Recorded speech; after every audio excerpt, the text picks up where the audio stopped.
How many of you live in a world where your kids should pay attention to you? Your kids should listen to you. So I'm going to give you one bit of information that blew my mind and allowed me to be happy. Should is an expectation. Try this on. I really want you to try this on. How many of you create expectations for other people? Raise your hand. Think of one person you create an expectation for. Comma. Never share the expectation with them. Comma. When they don't fulfill the expectation that they know nothing about, who are you upset at? How is that seen? It's not. It's ridiculous.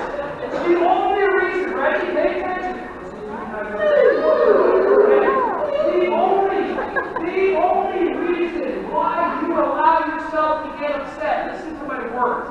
The only reason why you allow yourself to get upset is because you create expectations in your mind for people, situations, and things that have nothing to do with reality. Then when those expectations only created in your mind are not fulfilled, you're upset and you don't even realize you did that to yourself. Hey everyone, thank you so much for watching my videos. Ron Schwally here. Just wanted to say I appreciate you. Feel free to like, subscribe, and click on the bell if you want to see more videos coming your way to be alerted. Just thank you so much, and feel free to share this content with anybody who you think would find some value from this. Have an awesome, joyous, wonderful, breath-filled rest of your day.